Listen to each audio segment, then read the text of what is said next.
স্বামী ও স্ত্রী উভয়ে কাউকে ছোট করে দেখার অবকাশ নেই। তার কাছে কেন সম্মতি চাইব, তাকে কেন সব বলবো, এসব ভাবনা পরিহার করাই ভালো ও উত্তম। কারণ স্বামী স্ত্রী উভয়ই উভয়ের ঢালস্বরূপ। উভয়ের মাঝে সব কাজের সম্মতি চাওয়া বা আদায় করে নেওয়া দোষের কিছু না।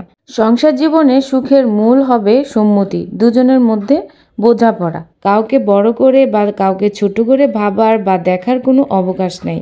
আজকে একটা ট্রেন্ডিং টপিক নিয়ে কথা বলতে চাই, সেটা হচ্ছে যে হোয়াটের শো নামে একটা শো আছে বাংলাদেশে, যেটা আমি একটু দেখি। তো গত পর্বে মঞ্জুরিন এবং আইমান সাদিক আসছে, তো তাদের বিবাহিত জীবন নিয়ে কথা হয়েছে। তো ওইখানে তাদেরকে যে আইমান সাদিক যে মঞ্জুরিনকে যে মানে রেসপেক্ট করে তা স্পষ্টভাবে বোঝা যায় আর কি। আইমান সাদিক বলতেছে, বউয়ের সাথে আসছি, হাঁটতে আসছি, এই হারের মধ্যেই আমার জিত। আরেকবার বলছে, আমি কম শিক্ষিত ও বেশি শিক্ষিত। ভালোই তো। সম্পর্ক সংসার ঠিকভাবে চালানোর জন্য যে জিনিসটা দরকার সেটা আইমান সাদিকের আছে। সে বউকে সম্মান করে, সম্মান দিতে জানে সবার সামনে। বউয়ের জন্য নিজেকে ছোট বানাতেও তার আপত্তি নেই, কারণ সে জানে এইভাবে সে অনেকের কাছে ছোট হইতে পারে, কিন্তু বউয়ের কাছে না। সাধারণত অনেকে ভাবে বউকে বেশি প্রায়োরিটি দেওয়া যাবে না, বউকে ধমকের উপর রাখতে হবে, বউকে সবার সামনে ভালোভাবে প্রেজেন্ট করা যাবে না। মেল ইগো কাজ করে। ভাই, আপনি যার সাথে সংসার করতেছেন, আপনার তার সাথে সবচেয়ে ভালো সম্পর্ক রাখাই তো জরুরি। সবচেয়ে। আপনি গোটা দুনিয়ার কাছে দুর্দান্ত হয়েও লাভ নাই যদি আপনার বউয়ের কাছে আপনার সম্মান না থাকে। আপনি তো গোটা দুনিয়ার সাথে সম্পর্ক করতেছেন না।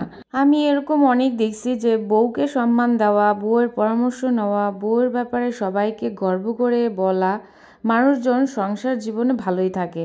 বউ খুশি তো সব শান্তি। টার্গেটই থাকা উচিত যে আমার বউ যাতে খুশি থাকে আমার সাথে।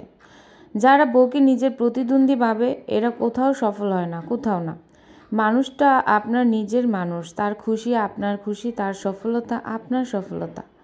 অনেকেই কাউকে খুশিতে দেখলেই বলা শুরু করে, বেশি দিন টিকবে না। কেন ভাই? একটু দোয়া করে দিলে আপনার লস হবে?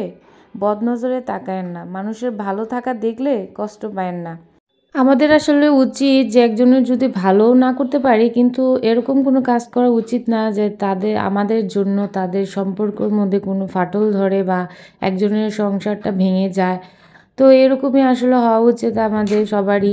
অনেক কথা বলে ফেললাম, তো আমি আমার ভিডিও সম্পর্কে বলি। আজ রান্না করেছিলাম চিংড়ি মাছ, বেগুন আর আলু দিয়ে। নতুন আলু এসেছে বাজারে, সেই আলু দিয়ে রান্না করেছিলাম। অসম্ভব মজার একটা তরকারি ছিল। তো সবাই চিংড়ি মাছ বিভিন্নভাবে রান্না করেন, কে কীভাবে রান্না করেন সেটা অবশ্যই আমার ভিডিওতে কমেন্টের মাধ্যমে শেয়ার করবেন। সবাই ভালো থাকবেন, সবাই সুস্থ থাকবেন, আর বেশি বেশি করে আমার পেজটাতে একটু লাইক করে দিবেন।